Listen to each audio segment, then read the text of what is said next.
pasal yang ke-6 ayat yang ke-16 sampai pasal yang ke-7 ayat yang pertama. Hikmah. Apakah hubungan bait Allah dengan berhala? Karena kita adalah bait dari Allah yang hidup. Menurut firman Allah ini, aku akan diam bersama-sama dengan mereka dan hidup di tengah-tengah mereka, dan aku akan menjadi Allah mereka, dan mereka akan menjadi umatku. Sebab itu keluarlah kamu dari antara mereka, dan pisahkanlah dirimu dari mereka, firman Tuhan, dan janganlah menjamah apa yang najis, maka aku akan menerima kamu, dan aku akan menjadi bapamu, dan kamu akan menjadi anak-anakku laki-laki dan anak-anakku perempuan. Demikianlah firman Allah yang Maha Kuasa.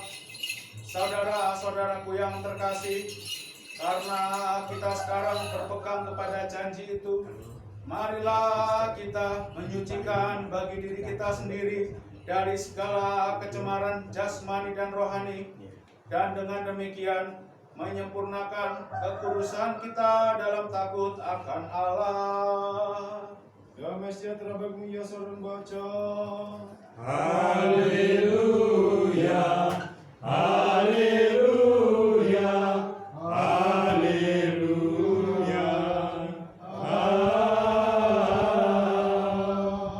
Hikmat juga bagi kita. Mari kita mendengarkan suci. Damai sejahtera bagi semua. Dan bagi rohmu juga. Bacaan diambil dari Injil Lukas pasal 5 ayat 1 sampai 11. Mari perhatikan. Kemuliaan bagimu ya Tuhan, kemuliaan bagimu. Pada suatu kali Yesus berdiri di pantai Danau Genesaret. Sedang orang banyak mengerumuni dia hendak mendengarkan firman Allah. Ia melihat dua perahu di tepi pantai. Nelayan-nelayan yang telah turun dan sedang membasuh jalannya. Ia naik ke dalam salah satu perahu itu, yaitu perahu Simon, dan menyuruh dia supaya menolakkan perahunya sedikit jauh dari pantai. Lalu ia duduk dan mengajar orang banyak itu dari atas perahu. Setelah selesai berbicara, ia berkata pada Simon, "Bertolaklah ke tempat yang dalam dan tebarkanlah jalanmu untuk menangkap ikan." Simon menjawab, "Guru, telah sepanjang malam kami bekerja keras dan kami tidak menangkap apa-apa. Tetapi karena engkau menyuruhnya, aku akan menebarkan jala juga." Dan setelah mereka melakukannya, mereka menangkap sejumlah besar ikan, sehingga jala mereka mulai koyak. Lalu mereka memberi syarat kepada teman-temannya di perahu yang lain, supaya mereka datang membantunya. Dan mereka itu datang. Lalu mereka bersama-sama mengisi kedua perahu itu dengan ikan hingga hampir tenggelam. Ketika Simon Petrus melihat hal itu, ia pun tersungkur di depan Yesus dan berkata, "Tuhan, pergilah daripadaku, karena aku ini seorang berdosa." Sebab ia dan semua orang yang bersama-sama dengan dia takjub oleh karena banyaknya ikan yang mereka tangkap. Demikian juga Yakobus dan Yohanes, anak-anak Zebedius, yang menjadi teman Simon. Kata Yesus kepada Simon, "Janganlah takut, mulai dari sekarang kau akan jala manusia." Dan sesudah mereka menghela perahu-perahunya ke darat, mereka pun meninggalkan segala sesuatu, lalu mengikut Yesus. Kemuliaan bagimu ya Tuhan, kemuliaan bagimu. Saudara-saudara yang kekasih di dalam nama Tuhan Yesus Kristus, Shalom Aleichem Bishem Hamashiach. Sebagaimana misi daripada Kristus atau Sang Sabda yang menjelma menjadi manusia adalah untuk mengembalikan manusia kepada fitrahnya yang asli, tanpa cacat, tanpa celah di hadapan Allah.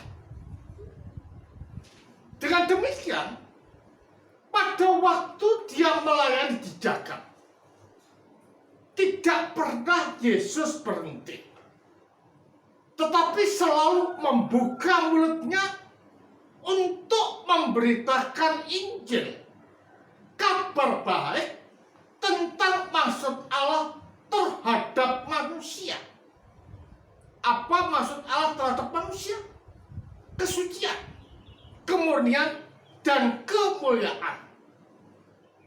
Nah, untuk menanggapi seperti ini, maka manusia yang mendengar tentang berita baik yang keluar dari mulut Sang Sabda yang menjelma itu perlu tata kalbu, perlu tata pikiran, dan perlu adanya metanya di dalam kalbunya. Karena apa? Karena tanpa ada tata kalbu di dalam hidupnya, maka tidaklah mungkin manusia itu dapat memahami, dapat mengerti, dan dapat melakukan apa yang Allah kehendaki di dalam hidup manusia.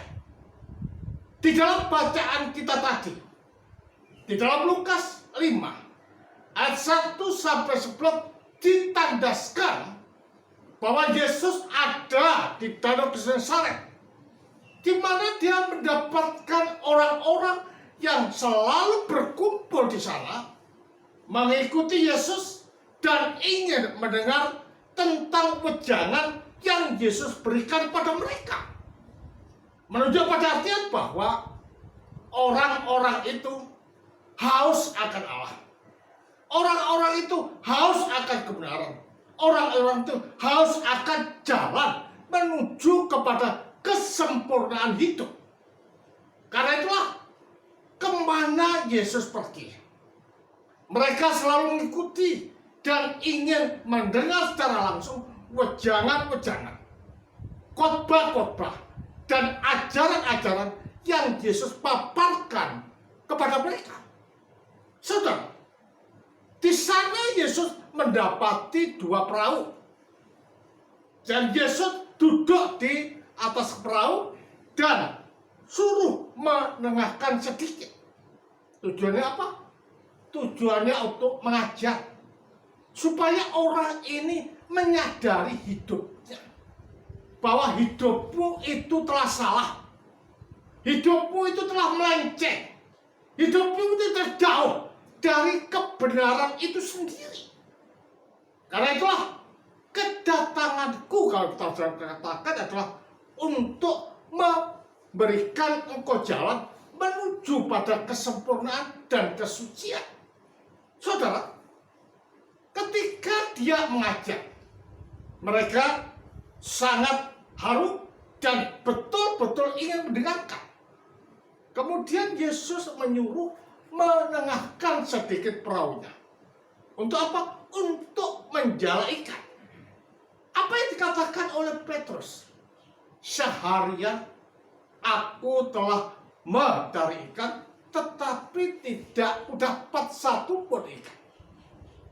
Tetapi karena engkau yang menyuruh Tuhan, aku akan melakukannya. Kata-kata karena engkau yang menyuruh Tuhan, aku akan melakukannya, menunjuk pada artian ada ketaatan, ada kepatuhan, ada kesetiaan terhadap apa yang Allah perintahkan di dalam hidup Petrus ini. Nah, ketaatan inilah Tuhan adalah merupakan suatu landasan mendapatkan atau tidaknya jawaban dari Allah atas hidup seseorang. Petrus adalah orang yang taat terhadap apa yang Allah perintahkan melalui diri Yesus. Sehingga apa? Hasilnya dia mendapatkan banyak ikan. Bahkan sangat penuh ikan yang didapat. Bahkan tidak muat. Dipanggillah perahu satunya untuk mengisi ikan yang telah ditangkap. Tetapi dua-duanya hampir tenggelam. Saudara, dari sini kita kita dapat mengambil suatu prinsip. Ketaatan kepada Allah memegang peranan penting untuk mendapatkan jawaban positif terhadap hidupnya.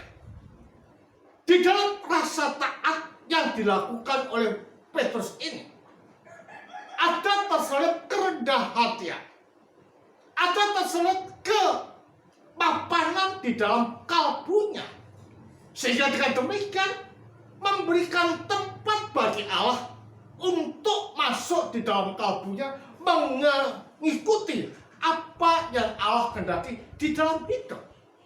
Makanya di situ tidaklah heran ada tangkapan-tangkapan yang banyak yang didapat oleh Petrus.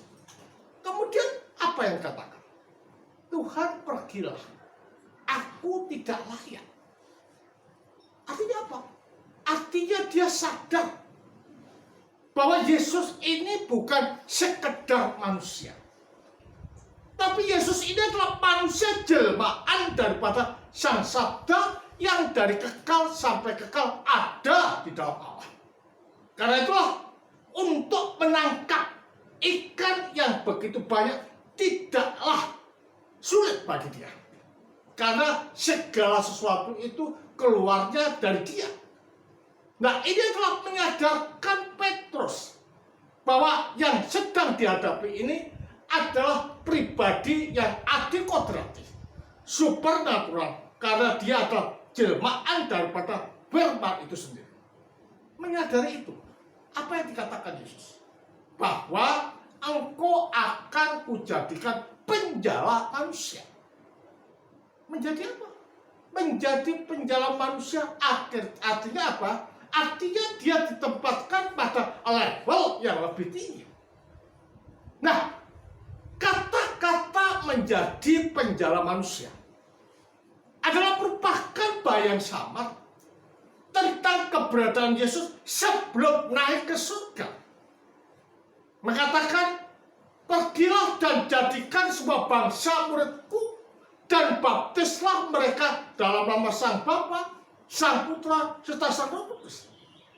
Jadi gerak misi itu telah dibayang samarkan dengan mengatakan pada Petrus untuk menjadi penjala manusia. Nah, untuk menjadi penjala manusia itu tidaklah semudah orang membalikkan telapak tangan, tetapi harus bersih kalbunya, harus bersih nusnya, harus bersih tindakannya. Nah, bagaimana cara untuk dapat membersihkan kalbu?